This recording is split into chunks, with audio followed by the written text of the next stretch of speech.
దేశంలో ఎన్నడూ లేని విధంగా గాజువాక అసెంబ్లీ నియోజకవర్గ వైఎస్ఆర్ కాంగ్రెస్ పార్టీ అభ్యర్థి గుడివాడ అమర్నాథ్ లోకల్ మేనిఫెస్టోను పార్టీ కార్యాలయంలో విడుదల చేశారు. గుడివాడ అమర్నాథ్ మాట్లాడుతూ ప్రజలు, నాయకులు అభిప్రాయాలు సేకరించి లోకల్ మేనిఫెస్టో రూపకల్పన చేశామని అన్నారు.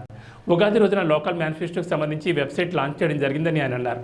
మేధావులు, ఉపాధ్యాయులు, రిటైర్డ్ అధికారులతో సమావేశమై గాజువాక అభివృద్ధికి లోకల్ మేనిఫెస్టో రూపకల్పన చేశామని తెలిపారు. గాజువాక పారిశ్రామిక ప్రాంతంలో ఎన్నో పరిశ్రమలు, యువతకు ఉపాధి అవకాశాలకు కృషి చేస్తారని, అదేవిధంగా విజయభారతి పేరుతో యువతకు ఉపాధి మరియు చిన్న తరహా పరిశ్రమల ఏర్పాటుకు సహకారం అందిస్తారని చెప్పారు. శ్రీనగర్ నుండి పాత గాజువాక వరకు ఫ్లైఓవర్ బ్రిడ్జ్ నిర్మాణానికి కృషి చేస్తామని అన్నారు.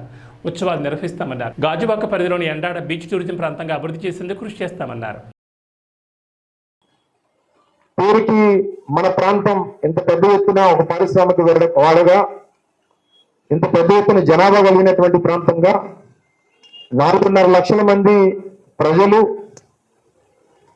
ఇక్కడ ఉన్నటువంటి పరిస్థితుల్ని వీటన్నిటిని బేరీ చేసుకున్న తర్వాత ఇండస్ట్రియల్ గ్రోత్ వల్ల వచ్చినటువంటి కాలుష్యం అండ్ జనాభా పెరుగుదల, ఇప్పుడు ఉన్నటువంటి పరిస్థితులు ఇవి. మరి ఇప్పుడున్నటువంటి పరిస్థితుల తర్వాత ఏం చేయాలి? రానున్నటువంటి 25 సంవత్సరాలు మన భవిష్యత్తు, ఈ ప్రాంతం తాలూకు భవిష్యత్తు ఏ రకంగా తీర్చిదిద్దాలనేటువంటిది ఆలోచన చేయాల్సినటువంటి సమయం ఇప్పుడు వచ్చింది.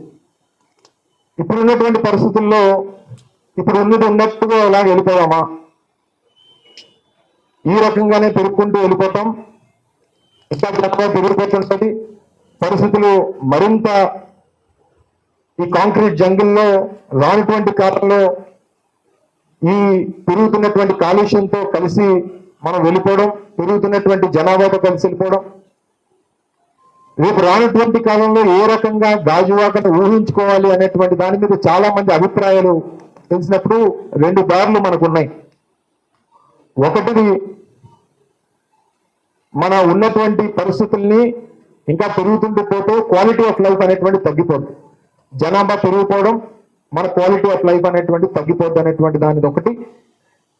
అలాగే ఆదాయ వనరులు కూడా బాగా తగ్గిపోతాయి. పర్ క్యాపిటల్ ఇన్కమ్ అనేటువంటిది కూడా రానటువంటి కాలంలో మరింత తగ్గిపోయేటువంటి అవకాశం ఉంటుంది, ఇప్పుడు ఉన్నట్టుగా మనం వెళ్ళిపోతే.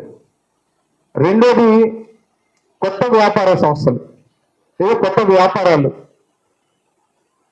ఇప్పుడున్నటువంటి పరిశ్రమలతో కన్నా తక్కువ కాలుష్యం వెదజల్లేటువంటి ఆలోచనలతో, కొత్త వ్యాపార ఆలోచనలతో ముందుకెళ్తే తప్పకుండా ఈ ప్రాంతానికి, ఈ ప్రాంతంలో ఉన్నటువంటి యువతకి మరింత భవిష్యత్తు ఉంటుంది అన్నటువంటి ఉద్దేశంతో ఒక ఆలోచన.